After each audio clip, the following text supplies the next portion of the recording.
All right. Welcome back, What? everybody. This is the Culture Club half hour, in which two members of Culture Club talk for 30 minutes. Although today's going to be a short one. I got started a little late because Breakfast Club ran over. Jeff's got a meeting at the top of the hour. So we're going to be entertaining you for 23 minutes. Please like and subscribe, as the kids say. That's And we'll right. rock and roll. Thanks so much, Ben. Good to see you. Nice to do. What a week, man! I got to tell you, Miami. This morning, I dropped my kids off at school, and I just heard thumping coming out of downtown Miami. Miami Music Week is in full effect. You got wow! The former Winter Music Conference. That's right. Man, that's bringing me back. And it's just wild. You know, space is open at the moment. I see they're popping and banging. So it's an interesting week. So it's a great week to see music. Certainly those that love the dance or electronic tendencies. Oh my God! I haven't been to a space brand in years. And in fact, the last time I went was in Ibiza in 2017 or 18. It was the closing, not the closing party, but it was like the closing week of space in Ibiza. My wife and I went to see Basement Jaxx. Amazing. Which was really, I mean, it was really fun, but it was one of those things where it was just like, I was in this club in 1999 seeing Basement Jaxx, and I'm back in this club in 2018 seeing Basement Jaxx, and there you go. It's amazing. But it's a great week. And one thing that people may not really, if you think about South by Southwest, it's just an absolute, incredible branding opportunity.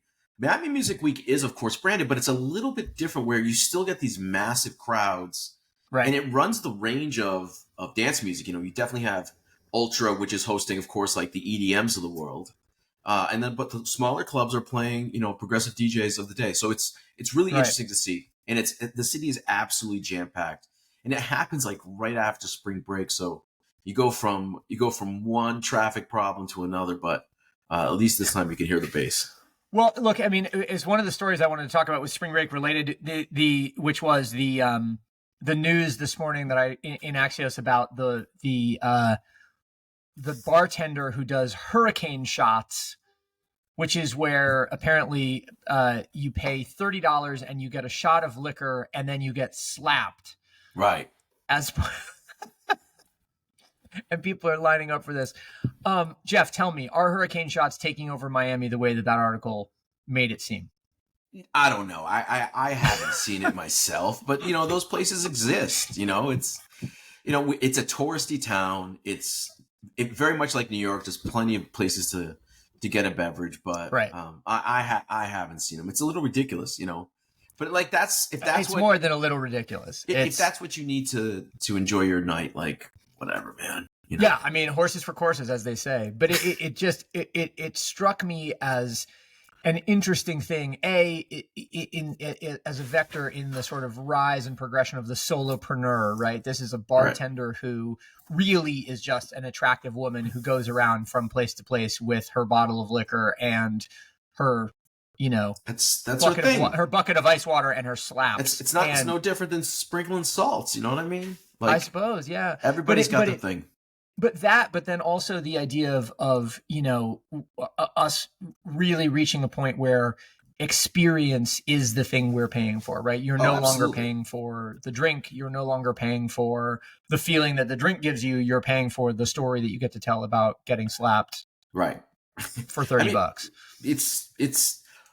It's almost like I'm trying to think of the right word for it, but if you imagine, like, we moved away from having music. Now we all expect to have every song available to us at any given point, and we pay a price for it, right? And I think more, it's interesting. Experiences are what you do once you get somewhere is just as important as where you're going, right? Yeah, 100%. And 100%. Sometimes with these things, like, they travel. Well, and funny enough, not only that, but also sometimes the experience before you get to the place is just as important, right? Like we were, you and I were going back on and forth, and we were in the Culture Club group chat with Ruba and Jian about the story about Ash Desmuch, whose name I probably mispronounced, in the New York Times last week. But I was at breakfast this morning. Heidi Hartwig, who runs Friends from New York, was across the table from me, and she did her party on Saturday night at Jian's and was basically saying, like, the place is hard to get into, and that's by design, right? Because part of what cultivating the mystique is the line outside and the gatekeeper-ness of it. So yeah, it's a fully curated experience. Like you wait in line for your $30 slap, you get your $30 slap, you record your $30 slap, and you come out of it feeling slapped. But is it both men and women that are getting slapped? The article, because this particular woman, who's like Hurricane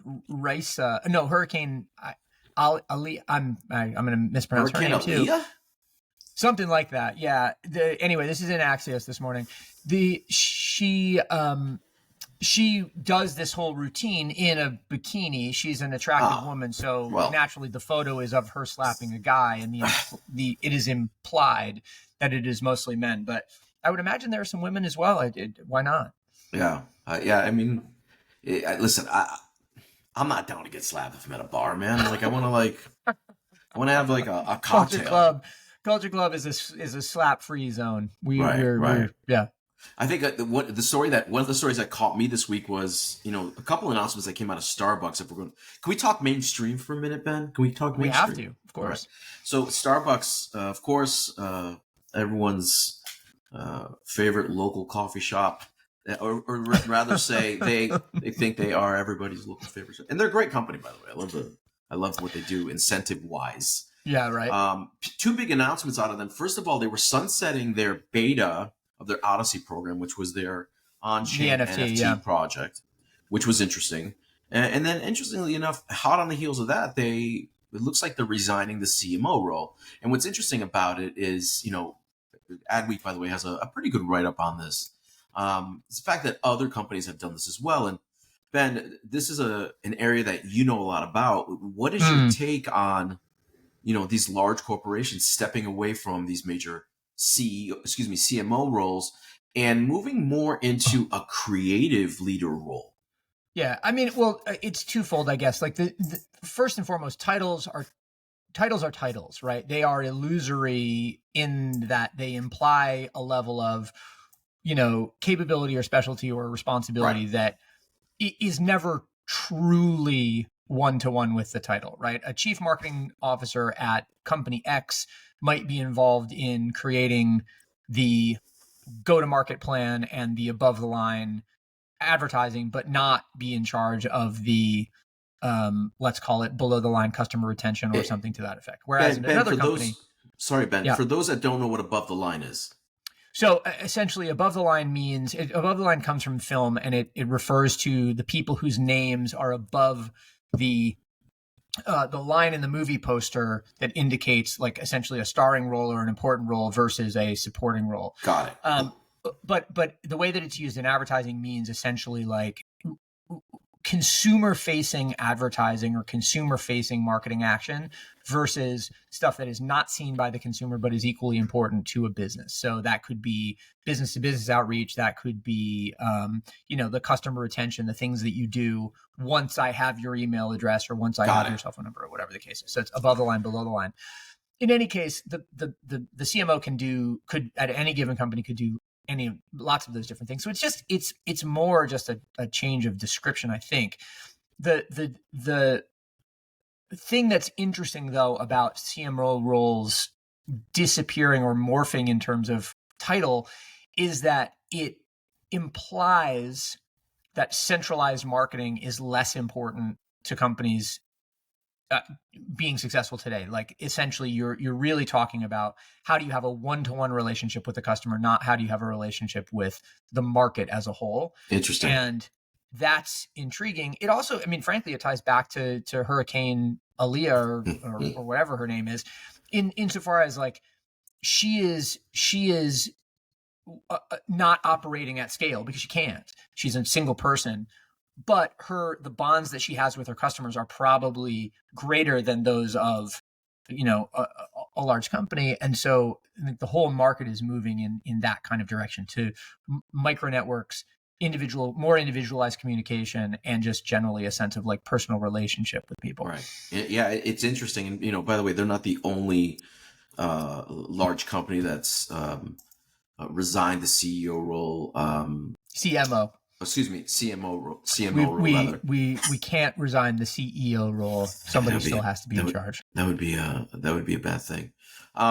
So then on the other side, of course, is that NFT project, which of course, is interesting to me. I've been a big fan of what they've done over there in terms of using a chain or blockchain rather to think about what a new loyalty program could look like. Because quite frankly, for the last 2 years, I think that's been the big space that was supposed to at least open up, people get a better understanding, and sunsetting it, who knows what's going on? Maybe not enough people on that side. Well, okay, do you test for a year?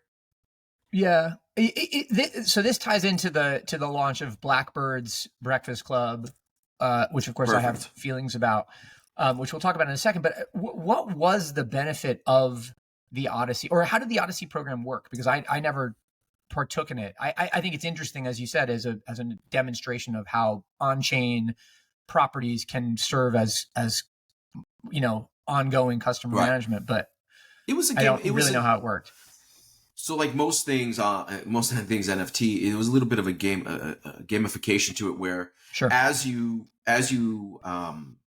read up about the company, as you read up about brews, as you took in content, certain things would be released, which you could, the idea would and hope was that you would be able to turn it into points that you could, for instance, use in store. But it never got that far. It was still the ability to, say, buy stamps that went inside of essentially your Starbucks Odyssey passport, if you can think of it that way. Okay. And as well, there were a few NFTs that were sold at a high value. And I'm curious, and unfortunately didn't do the research on the name of those NFTs, but they were trading quite high, and some of those stamps are trading quite high. I'm interested to see. Listen, I fully understand that the majority of the people in the world will say, hey, just another beta program that didn't work. Right. But within the world of people that are working on blockchain, it's of crypto, it's pretty important. Here's my question, right? Like, understanding that it's like a typical coffee shop loyalty program. You go in, you buy your coffee, you get your card stamped, etc. It's a digitized on-chain, like verifiable version of that. Right. What I don't understand necessarily is how you earn points by participating with the brand in other ways. You said that you're like going to the website, or you're interacting with the brand. What else did you have to do to So like anything value? And without getting too deep into it, you were basically earning the ability to have these stamps. And the real hope was that these stamps would be tradable. They were tradable, number one, but number two, you could you would be able to use these as currency in some way. And I think that maybe is not where they went. So again, think of it more as an Odyssey. So they definitely, they looked at it as a way to have a new experience for Starbucks consumer or a younger consumer. And we'll see, maybe this is not the end of the road for them, knowing them, especially Starbucks, because they are the biggest loyalty program in the world, it's stateside by far in terms in terms of dollars in app. Like, they actually hold like millions of dollars that people keep reloading into those cards. Sure. Ironic that it was called Odyssey, given that it returned to its starting point, which is essential, or appropriate, I guess it is called Odyssey, given that, you started out without the NFT program and you ended up without the NFT program back where you started from. Right. But the one, go ahead. But the corollary that I wanted to bring up was Blackbird's Breakfast Club. So Blackbird is the also on-chain loyalty program or company reinventing the loyalty scheme, started by Ben Leventhal, who was one of the founders of Resi, one of the founders of Eater, as well as some partners. And they announced yesterday that this Breakfast Club, which they're starting, which is why a bunch of people sent it to me because I have my own Breakfast Club, was essentially like, buy the Fly token, which is their token, and get free coffee for a year at one of several locations. Let's call it 6 locations. I was talking this morning to somebody who has, shout out Ebenezer, who has Fly tokens. He's got 9,000 Fly tokens apparently, which he's accumulated by doing check-ins and that sort of stuff in Blackbird establishments. And we were talking about the market value of those tokens. Like, in a pure market value, they're worth $30 or something like that today, given that there's been a dip in the market over the last couple of days. Okay. But if you thought about it, if you transpose it to the value of a $5, like a $5 coffee every day for a year, that's $2,000 worth of value. Now, if I'm a coffee establishment, I probably can't sustain $2,000 worth of free coffees for many people. So it becomes a question of unit economics. But I did think, when you start to think of it from that standpoint, the value of these tokens becomes pretty self-evident, right? Like I'm buying something for $30 on the open market, and I'm getting $2,000 worth of stuff out of it.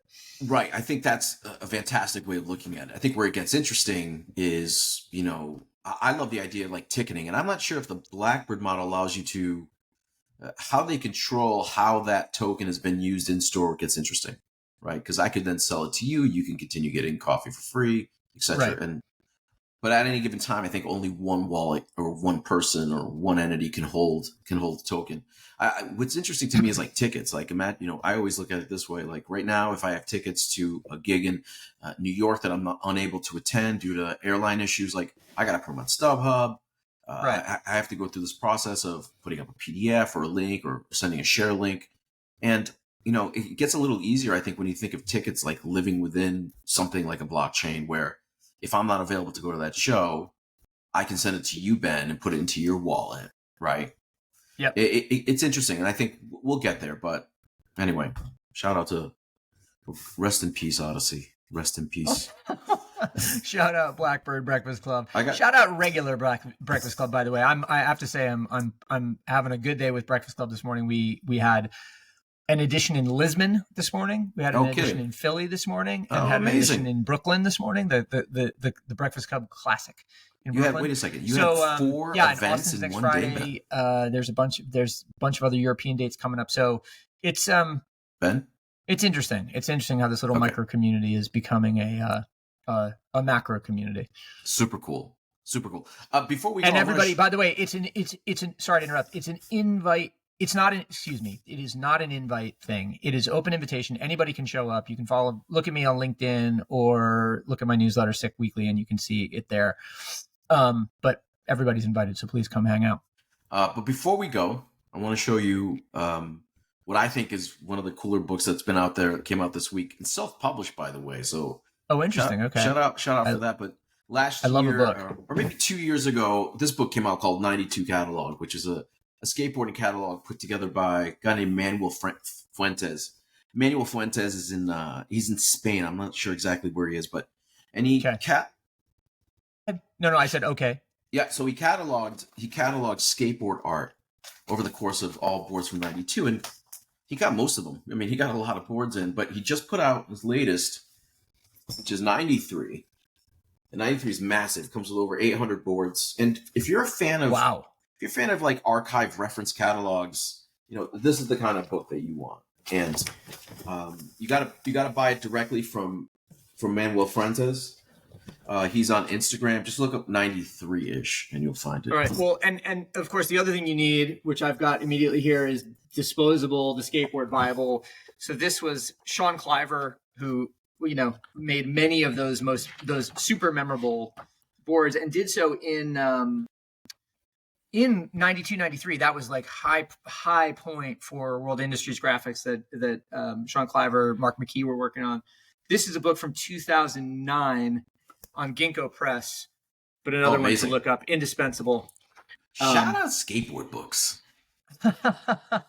Yeah, I mean, for a culture that felt as ephemeral and fad based as it has over many years, it's proven to be incredibly durable. Yeah, it's amazing. It's and new people discovering it. The legacy brands. I don't know if you listened. Scott Galloway this week has been talking about his ketamine. He had a medically administered ketamine trip. He did. And he focused for some reason on this Bain skateboard, which was named after Greg Bain, the 1970s pro that he received from a boyfriend of his mother's when he was a child. And he's worked it into like ad reads this week. He's worked it into all 3 of his shows. The skateboard or the ketamine trip? Both. The Bane skateboard as a function of the ketamine trip. But it's funny because that's a brand that I guess I was maybe aware of, but not really up on. And there's so many small brands. That's why you got to get these reference books. So that's interesting. And maybe we'll leave this, and I'd love to hear in the comments or in response to this. But we have talked about bringing back small brands and what would be interesting heritage brands to resurrect. I was talking to somebody the other week about the soccer brand Patrick, right. Which is a great sort of brand in repose that could be brought back and interesting stuff would be done with it. There are so many of these things. I think our community is full of students of brand history. It'd be interesting to know what else people want to see come back. Right. Yeah, and, definitely. And live again. Definitely leave us comments, and pretty easy to find, by the way. Just DM us on Instagram or